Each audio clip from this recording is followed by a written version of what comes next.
Le roman de Renard. Donc je rappelle que le roman de Renard est formé de plusieurs récits qui ont été inventés au Moyen-Âge, à l'époque de la société féodale. Ces histoires étaient racontées oralement de ville en ville, à un public composé de bourgeois et de paysans. Elles sont devenues rapidement célèbres et elles ont été transcrites sur des parchemins aux alentours de l'an 1200.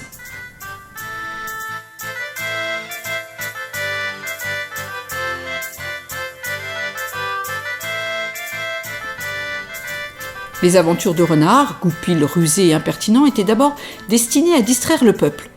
Elles faisaient rire les paysans et les bourgeois, qui oubliaient pour un moment la dureté de leur vie. Mais en utilisant des animaux pour représenter les hommes, les auteurs se moquaient aussi de la société de leur époque et la critiquaient. Le roman de Renard est donc une satire. Épisode 10. Tibère perd sa queue. C'était en mai, au printemps, au moment de l'Ascension. L'Ascension, c'est une fête religieuse qui commémore la montée au ciel de Jésus-Christ, après sa résurrection. Renard est dans sa maison, sans provision ni victuailles. Il a grand faim, et il se sent faible. Il sort donc de chez lui et tombe nez à nez avec Tibère. « Tibère, mon cher ami, où allez-vous donc? Dites-le-moi. » « Eh bien, répond Tibère, je voulais entrer chez un paysan qui habite par ici. Sa femme a caché un grand pot de lait dans une huche, et je voudrais bien en avoir. Si tu veux venir avec moi, je peux te montrer l'endroit, mais il faut être franc avec moi. Il y a des poules et des coqs. »« D'accord, dit Renard, je te donne ma parole, je te suis, c'est toi qui décides. » Ils s'approchent de la maison, en font le tour sans faire de bruit, et finissent par découvrir un pieu cassé qui leur permet d'entrer dans l'enclos. « Renard, dit alors le chat, voici comment nous allons faire. Nous allons d'abord entrer dans la maison, car si on commence par le poulailler, on risque d'éveiller les chiens, et du coup on ne pourra rien faire. Reste avec moi jusqu'au bout, et si tu aimes le lait, tu en auras autant que tu veux. »« D'accord, répond Renard. Tibère, très malin, entre le premier. Il demande à Renard de soulever le couvercle de la huche pour s'approcher du lait et se met à boire à grands traits. Le couvercle est lourd et Renard a du mal à le tenir levé. Il appelle Tibère. « Tibère, dépêche-toi donc de boire et sors de là. Par Saint-Denis, j'ai du mal à tenir ce couvercle. » Mais le chat est occupé à boire et il n'écoute pas. Pire, une fois rassasié, il renverse le pot et répand le lait qui y restait. Renard est furieux. « Espèce de goinfre, pourquoi avoir renversé ce pot? Allez, dépêche-toi de sortir de là, je n'en peux plus !» Tibère prend son élan et atteint le bord de la huche.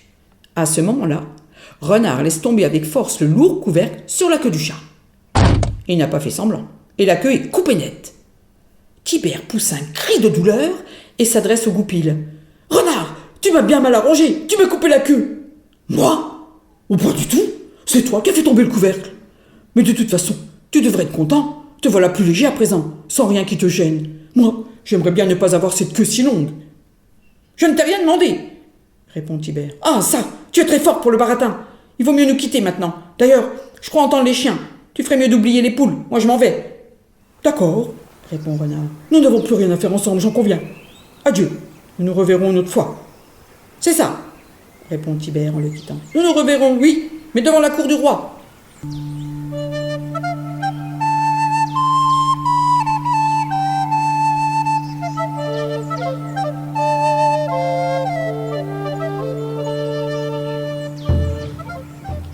Je vous rappelle que le roi, qui s'appelle Noble, qui est un lion, tient sa cour de justice. Il règle les conflits, punit les coupables et défend les victimes, comme le faisait le roi Saint-Louis qui rendait la justice sous un chêne. Vous vous rappelez de vos leçons d'histoire à l'école primaire.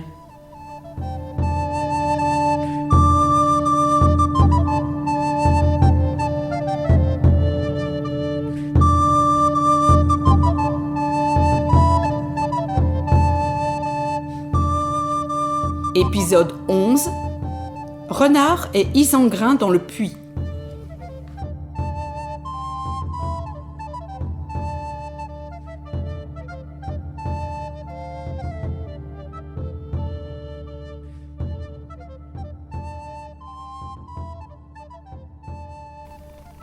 je vais raconter ici un bon tour du maître de la ruse et de l'astuce.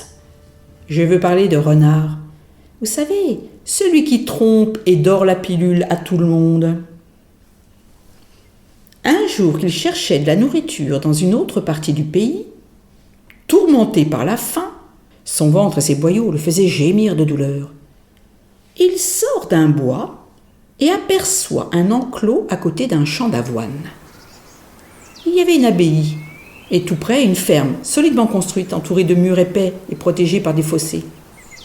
Elle renfermait tout ce que Renard pouvait souhaiter, poules et chapons en quantité. Mais comment y entrer? Renard court à droite et à gauche, sans rien trouver. Mais en s'aplatissant devant la porte, il aperçoit un petit espace et arrive à se glisser à l'intérieur. Le voilà dans la place, mais il lui faut faire très attention.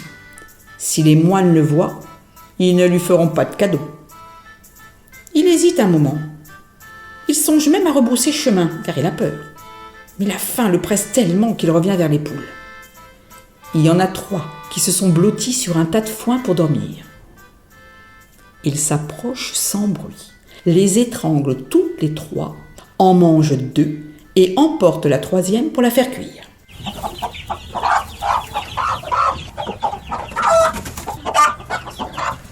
Mais arrivé à la porte, notre trompeur a une grande envie de boire. Justement, il y a un puits dans la cour. Renard s'y précipite, mais il est impossible d'arriver jusqu'à l'eau. « Seigneur, écoutez bien l'aventure. Dans le puits, il y a 2 seaux. L'un remonte quand l'autre descend. Renard s'est appuyé sur la margelle et regarde au fond du puits. Il aperçoit son reflet et croit que c'est sa femme Hermeline. Mais content, il lui demande « Dis donc, que fais-tu là-dedans » Sa voix remonte en écho. Le voilà perplexe. Il s'avance encore un peu, met les 2 pattes dans le seau, et sans comprendre ce qui lui arrive, le voilà qui descend. Vraiment, quelle aventure! Il est dans un drôle de pétrin. Il souffre le martyre, sa fourrure est trempée, et il se maudit d'avoir été si bête. Seigneur, au même moment, la même nuit, à la même heure, Isengrin est de fort mauvaise humeur. Il cherche à manger lui aussi, et se trouve près de la ferme des moines. Avisant le puits, il s'y accoude comme l'a fait Renard et regarde au fond. Il aperçoit son reflet dans l'eau. Quelle surprise! Il lui semble reconnaître sa femme Hersent, à côté de Renard. Il se met alors à hurler de toutes ses forces, insultant sa femme et l'accusant de le tromper avec Renard. Ce dernier le laisse crier un bon moment, puis il dit « Quelle est cette voix qui m'appelle, mon Dieu ?»« Qui es-tu » demande Isengrin. « C'est moi, votre ancien voisin et ami, celui que vous aimiez tant. Mais maintenant, il faut m'appeler Feu Renard. »« Ah, je respire, » répond Isengrin. « Mais depuis quand es-tu donc mort ?»« Depuis l'autre jour, » répond Renard. « Dieu, dans sa bonté, m'a tiré de la vie misérable que nous avons sur terre. Je vous supplie de me pardonner les misères que je vous ai faites. »« Je ne vous en veux plus, » répond le loup. « Et même, je suis triste que vous soyez mort. »« Pas moi, » répond alors Renard. « Au contraire, j'en suis ravi. Mon corps est enterré dans un cercueil, près de ma femme, dans ma tanière, mais mon âme est ici, au paradis. Ici, on a tout ce que l'on peut souhaiter. Du gibier en quantité, des moutons et des vaches, des lièvres, des poules aussi. » Isengrin voudrait bien entrer au paradis lui aussi. Il supplie Renard de l'aider, mais celui-ci ne veut rien entendre. Enfin, il lui montre le seau du doigt et lui dit « Vous pouvez voir la fameuse balance. » Seigneur, écoutez ce prodige. Il lui fait croire que c'est la balance à peser le bien et le mal. Isengrin jure qu'il s'est confessé, fait une prière et demande l'absolution de ses péchés. Pendant ce temps, Renard était dans le seau du bas. Il avait joué de malchance en s'y mettant.